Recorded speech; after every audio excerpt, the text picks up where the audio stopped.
हाँ, अब आगे बात करते बच्चों, सुनना। ए सुनो, अब अपन डिस्कस फॉर देखा था, स्टोक्स लॉ वगैरह देख लिए थे, ठीक है।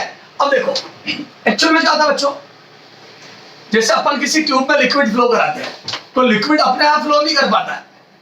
आपने को लगता है कि पूरा यूनिफॉर्म क्रॉस सेक्शन है तो स्पीड इक्वल होगी, बिल्कुल होगी, लेकिन ये तब जब अपन इनकम्प्रेसिबल और नॉन विस्कस माने लिक्विड को, तब हमने कभी विस्कोसिटी अभी तक कंसीडर ही नहीं करी। हमने कभी लिक्विड को विस्कस माने ही नहीं, हमने ट्यूब की वजह से कोई पंचायत करी नहीं, लिक्विड के मॉलिक्यूल के बीच में आपस में फ्रिक्शन देखा ही नहीं हमने। तो तब स्पीड सेम होगी, बोलो। और कोई प्रेशर डिफरेंस नहीं चाहिएगा, P1 बराबर P2, दोनों प्रेशर P1 बराबर P2 होगा, कोई नेट फोर्स नहीं लगेगा, अपने आप लिक्विड कांस्टेंट स्पीड से मूव करेगा। लेकिन अगर विस्कोसिटी होगी बच्चों, तो क्या मैं बोलूं ये जो कंटेनर की या सिलेंडर की लेयर है वो मैं बोलूं पीछे की तरफ फ्रिक्शन लगाएगी। जैसे इसमें लिक्विड फ्लो होगा इस ट्यूब में, मैं बोलूं यहां से फ्रिक्शन पीछे लगेगा दोनों जगह। देखो ये जो कंटेनर की सरफेस है वो फ्रिक्शन लगाएगी, और मैं बोलता हूँ इस वाली लेयर को, जो कंटेनर के या इस सिलेंड्रिकल कंटेनर के टच में लेयर है, मैं बोलता हूँ उस लिक्विड को इतना तेज नहीं जाने देगा। यूं समझ ले तरीके से फ्रिक्शन फोर्स लग रहा है पीछे की तरफ, तो मैं बोलता हूँ यहाँ पे लिक्विड की स्पीड थोड़ी स्लो होगी। अरे बोलो जो कंटेनर के टच में उसकी सबसे स्लो होगी। मैं बोलता हूँ अगर ये स्लो होगा और बीच वाला या इससे नीचे वाला तेज फ्लो हो रहा होगा, तो मैं दोनों के बीच में है, दोनों लेयर के बीच में रिलेटिव मोशन होगी लिक्विड की, तो मैं बोलता ये वाला लिक्विड नीचे वाले में भी फ्रिक्शन लगा रहा होगा, लेकिन मैं बोलता वो फ्रिक्शन कम होता जाएगा और स्पीड लगातार बढ़ती जाएगी और ऐसा नजर आएगा सारा सिस्टम। ये तो मैं बोलता ये वेलोसिटी का जो डायग्राम बनेगा वो ऐसा बनेगा।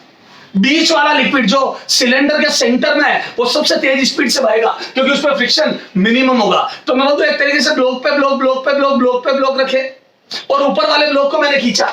इस बात को समझो, खूब सारे ब्लॉक रखे, ये देखो, और मैंने ऊपर वाले ब्लॉक को खींचा तो ये सबसे तेज चलेगा, इसके नीचे वाला धीरे, उसके नीचे वाला और धीरे और धीरे। क्यों? क्योंकि नीचे जाने पर फ्रिक्शन बढ़ता रहेगा। क्यों? क्योंकि नीचे जाने पर लिक्विड के वेट आते रहेंगे। ये देखो, ये लिक्विड दबाता रहेगा, नॉर्मल रिएक्शन बढ़ता रहेगा, फ्रिक्शन ज्यादा लगता रहेगा और वो फ्रिक्शन फोर्स रिलेटिव मोशन को अपोज ज्यादा करेगा। तो मतलब कम स्पीड अप हो पाएंगे नीचे वाले, और कंटेनर के टच वाले के पास एक्सेलरेशन सबसे कम होगा। क्यों? क्योंकि उसपे फ्रिक्शन मैक्सिमम लग रहा होगा।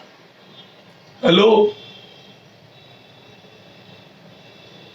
हेलो, तो मैं बोलता हूं अगर विस्कोसिटी होगी तो लिक्विड को का फ्लो मेंटेन रखना आपके लिए एक दुखदायी बात होगी, आपको फोर्स लगाना पड़ेगा। तो बोलता हूं pressure at 1 will be greater than pressure at 2 अगर आप लिक्विड की स्पीड मेंटेन रखना चाहते हो तो। क्यों? क्योंकि कंटेनर की सरफेस, कंटेनर की इनर सरफेस तो लिक्विड की स्पीड को कम करना चाहती है due to friction. Okay, If you want to maintain the speed, then you have to apply the force, net force। तो मतलब लेफ्ट का प्रेशर राइट से ज्यादा होगा तो जाके स्पीड कांस्टेंट रह पाएगी। आज तक सर हमने तो पढ़ा था कि यूनिफॉर्म क्रॉस सेक्शन में स्पीड सेम होती है और प्रेशर भी सेम होता है, प्रेशर डिफरेंस 0 होता है, वो तब जब विस्कस फोर्स ना हो। तो ये है विस्कोसिटी। ठीक है सर, अब इसमें अपन ओजलीज इक्वेशन पढ़ेंगे, वो भी बाद में। उससे पहले अपन थोड़ा और देखते हैं। इधर देखो, अगर अपन सरफेस पे पानी डोलते हैं और पानी की धार फ्लो करती है तो पानी मूव करता है ग्राउंड पे, तो पानी जब मूव करता है तो आप ध्यान से देखना, पानी में ऊपर वाली लेयर पहले आगे चलती है। पानी ऊपर से पहले आगे बढ़ता है फिर पीछे वाला। क्यों सर? वही वाली बात है। इधर देखो, ये देखो पानी की एक हाइट एज्यूम की मैंने, तो मतलब वाटर जब फ्लो करेगा तो नीचे वाले की स्पीड कम, ऊपर वाले की ज्यादा, और ज्यादा और ज्यादा और ज्यादा और ज्यादा, ऐसा इनका वेलोसिटी डायग्राम बनेगा इस टाइप से। तो मतलब फ्री सरफेस सबसे तेज चलेगी। सर क्यों? मैं बताता हूँ कि मैं बोलता हूँ अगर मैं बॉटम पे आऊं, एच डेप्थ में आऊं और डीएच का एक एलिमेंट लूं, वाटर की लेयर लूं डीएच की, तो वो तो ऊपर वाले वाटर लिक्विड का दबाव पड़ेगा इस पे। इतना वाटर लिक्विड इसको दबाएगा और दबाएगा तो मैं बोलता हूँ इसमें विस्कस फोर्स ज्यादा लगेगा। क्यों? क्योंकि ऊपर वाला वाटर जब दबाएगा तो म्यू एन नॉर्मल रिएक्शन बढ़ जाएगा तो फ्रिक्शन फोर्स बढ़ता जाएगा। और मैं बोलता हूँ ग्राउंड तक आते आते सबसे ज्यादा दबाव पड़ेगा, तो ग्राउंड वाली लेयर पे सबसे ज्यादा दबाव पड़ेगा क्योंकि ज्यादा लिक्विड हो गया। तो वो तो जितना ज्यादा दबाव पड़ेगा उतना फ्रिक्शन ज्यादा लगेगा। तो जैसे जैसे आप लिक्विड में नीचे आओगे, डेप्थ में आओगे, वैसे वैसे मैं बोलता हूँ ऊपर वाले लिक्विड का दबाव बढ़ता जाएगा, नॉर्मल रिएक्शन बढ़ता जाएगा, फ्रिक्शन फोर्स बढ़ता जाएगा। और मैं बोलता हूँ लिक्विड की लेयर में भी विस्कस फोर्स होता है, तो लिक्विड की लेयर भी एक दूसरे को अपोज करेगी और वो अपोजिशन बढ़ता जाएगा डेप्थ पे आने पर, और बॉटम तक आते आते तो बहुत खतरनाक हो जाएगा। तो बोलता हूँ हर जगह वेलोसिटी अलग अलग आएगी। ऊपर वाले लिक्विड सबसे फास्ट चलेगा क्योंकि उस पर विस्कस फोर्स मिनिमम होगा। हेलो बोलो बच्चों। yes. हाँ, तो मैं बोलता हूँ विस्कस फोर्स जो है बच्चों वो area of A contact area जितना एरिया कॉन्टेक्ट होगा उसके प्रोपोर्शनल होगा। सही बात है। जितनी बड़ी लेयर होगी लिक्विड की उतना ज्यादा विस्कस फोर्स लगेगा। सही बात है सर। और मैं बोलूं वेलोसिटी ग्रेडियंट, जितनी वेलोसिटी ग्रेडियंट, सर ये क्या होती है वेलोसिटी ग्रेडियंट? जितना ज्यादा रिलेटिव मोशन होगा डीएक्स लेंथ में, डीएक्स के बीच में जितना वेलोसिटी का डिफरेंस होगा, मैं बोलूं उतना ज्यादा रिलेटिव मोशन होगा। जितना ज्यादा वेलोसिटी डिफरेंस उतना ज्यादा रिलेटिव मोशन होने की टेंडेंसी, और जितना ज्यादा रिलेटिव मोशन होने की टेंडेंसी उतना विस्कस फोर्स ज्यादा। तो ये सोच ले डीवी 0 हो गया, अगर दो लेयर के बीच में वेलोसिटी का डिफरेंस ही नहीं हुआ तो फ्रिक्शन लगेगा ही नहीं, विस्कस फोर्स लगेगा ही नहीं। याद है ब्लॉक पे ब्लॉक अगर साथ चलता है तो there is no friction force. क्यों? क्योंकि रिलेटिव मोशन ही नहीं हो रहा। हेलो हेलो, तो बोलो डीएक्स लेयर, दो छोटे से एलिमेंट डीएक्स एलिमेंट के बीच में जितना ज्यादा वेलोसिटी डिफरेंस होगा उतना रिलेटिव मोशन होने की टेंडेंसी ज्यादा होगी या रिलेटिव मोशन ज्यादा होगा, और जितना ज्यादा रिलेटिव मोशन होगा उतना विस्कस फोर्स ज्यादा लगेगा। तो मैं बोल दूं विस्कस फोर्स की जो फाइनल वैल्यू आती है बच्चों वो आती है eta proportionality constant a DV by DX. ये है वेलोसिटी ग्रेडियंट, और ग्रेडियंट आपको पता पर यूनिट लेंथ को ग्रेडियंट बोलते हैं। वेलोसिटी वेग प्रवणता पर यूनिट लेंथ पर वेलोसिटी में difference is called velocity gradient. Okay sir. अच्छा नीटा जी डायमेंशनल फॉर्मूला यूनिट वगैरह सब निकाल लोगे? बोलो यूनिट कितनी हो जाएगी? मीटर से मीटर कट 1 मीटर, तो बोल दूं क्या आ जाएगा न्यूटन। यहाँ पे 1 मीटर और ये मीटर, तो न्यूटन इधर आगे पर मीटर स्क्वायर इंटू सेकेंड हो जाएगा, पर मीटर स्क्वायर इंटू सेकेंड। बोलो न्यूटन इंटू सेकेंड पर मीटर स्क्वायर। अरे यार बना लो ना यूनिट ताजा ताजा, या मीटर पर सेकंड तो वो इंटू सेकंड आ जाएगा इधर आके, और 2 मीटर नीचे मीटर स्क्वायर बन जाएंगे, और इधर न्यूटन था ही सही। अरे घर पे सोचना। अच्छा इसकी यूनिट क्या होती है बच्चों? एक होती पोइज, अरे बोलो बोलो, और एक होती है पोजलीज। स्पेलिंग देख लेना, ठीक है? देख लेना बच्चों, मेरे को स्पेलिंग वास्तव में नहीं याद है। देखना आईईएस आता है, ईएस आता है, देख लेना, मेरे हिसाब से आईईएस आता होगा, देख लेना पोजलीज। ठीक है। अच्छा ये होती है बच्चों एमकेएस यूनिट, और ये होती है CGS unit. Okay MKS unit और सीजीएस यूनिट। बोलो बोलो पोइज और पोजलीज में रिलेशन बताओ। मेरे रटा वाली पोइज और पोजलीज में रिलेशन क्या होता है बताओ? पोइज सीजीएस है, 10 पोइज होता है। ये गलत लिख दिया, CGS and this is NKS. पोजलीज NKS है, ये CGS है। तो मैं बोल दूं 1 पोजलीज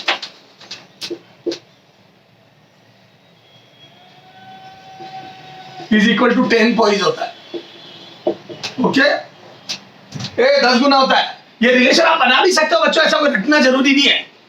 NKS CGS में डाइन वगैरह लिख के आप रिलेशन बना भी सकते हो, जैसे अपन यूनिट एंड डायमेंशन में बनाते थे। ठीक है। तो पोइज होता है CGS यूनिट, गलत मत लिख देना जल्दी जल्दी में। पोइज होता है सीजीएस यूनिट और पोजलीज होता है एमकेएस यूनिट, और 1 पोजलीज बराबर 10 पोइज होता है। ओके अपने चिंता मत करो, पोजलीज में ही देगा वो यूनिट को विस्कोसिटी की, और मैं तो कह रहा हूं पोइज में देते तो 10 का डिवाइड करके पोजलीज बना देना, एमकेएस में हम कन्वर्ट कर लेना।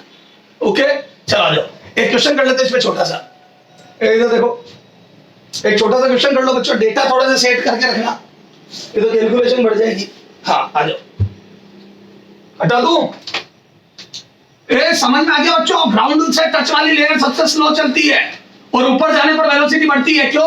क्योंकि फ्रिक्शन कम होता जाता है। तो अपर लेयर बहुत तेज चलती है ग्राउंड पर, लिक्विड की जो धार चलती है ग्राउंड पे, upper layer fast, lower bottom वाली लेयर स्लो चलती है, और उसका रीजन होता है विस्कस फोर्स, और वो होता है 6 पाई डी आरवी। अच्छा यहां से देखो, क्या मैं बोलूं, ये देखो ये अपर लेयर, ये लोअर लेयर। अपर लेयर पे लोअर लेयर फ्रिक्शन पीछे लगाएगी, और लोअर लेयर पे अपर लेयर आगे लगाएगी, क्योंकि अपर लेयर तेज चल रही होगी। बोलो, और मैं बोलूं ये फोर्स टेंजेंशियल लगेगा लिक्विड सरफेस पे। अरे तो फ्रिक्शन ही तो है, टेंजेंशियल फोर्स लगता है फ्रिक्शन, तो विस्कस फोर्स टेंजेंशियल लगेगा। बोलो लिक्विड का जो फ्रिक्शन है वो विस्कस फोर्स होता है, और वो टेंजेंशियल लगेगा। और मैं बोलूं यही वो एरिया है, टेंजेंशियल एरिया, ध्यान रखना। ये इसमें जो एरिया रखा है ना मैंने, याद मैंने कहा था कॉन्टैक्ट एरिया, तो मैं दो लिक्विड लेयर के बीच का कॉन्टैक्ट एरिया, मैं बोल दूं वो टेंजेंशियल एरिया होता है।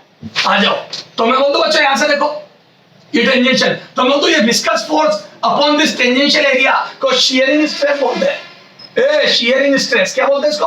Shearing stress. तो बोल दूं यहां से शियरिंग स्ट्रेस की वैल्यू भी निकाल सकता हूं मैं, और वो आ जाएगी नीटा डीवी बाई डीएक्स। तो शियरिंग स्ट्रेस की वैल्यू ये होती है, ध्यान रखना। शियरिंग स्ट्रेस इज दिस, तो कई बार वो शेयरिंग स्ट्रेस भी पूछ लेते दो सरफेस के बीच में, सर निकाल लेंगे।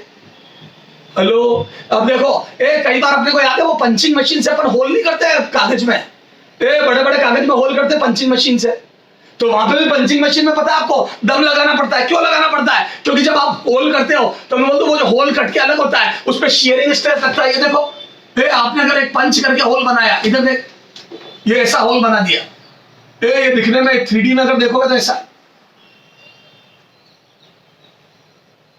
ये सब समझ रहे हो ना बेटा? मेरे से डायग्राम ऐसे बनेगा,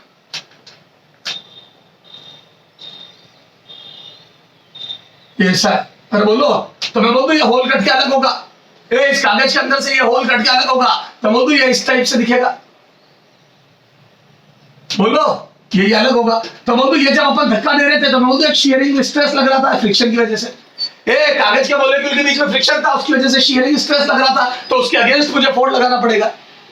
अरे बोलो, तो ये सब विस्कस फोर्स के एग्जांपल है। तो मैं बोल दूं जब आप लिक्विड लेयर आगे चलती है तो एक विस्कस फोर्स पीछे लगता है, तो उसकी वजह से शेयरिंग स्ट्रेस जनरेट होता है, that is tangential force upon area. Hello, हाँ, तो सर ये समझ में आ गया अपने को। अब इधर देखो, एक क्वेश्चन करो बच्चों, एक क्वेश्चन कर लो, इस पे एक क्वेश्चन बहुत है, इधर सुनना। जैसे ये देखना हो, ये ग्राउंड है, ग्राउंड पे लिक्विड की स्पीड, ग्राउंड पे लिक्विड की स्पीड v1 बराबर बच्चों मान लो 5 किलोमीटर पर आवर है, और यहां पे स्पीड 14 किलोमीटर पर आवर है, ठीक है। और ये लिक्विड की जो हाइट है बच्चों 5 मीटर है, या कर लो चलो 10 मीटर, ठीक है। और यहां पे विस्कोसिटी कांस्टेंट n बराबर बच्चों 10 की पावर -1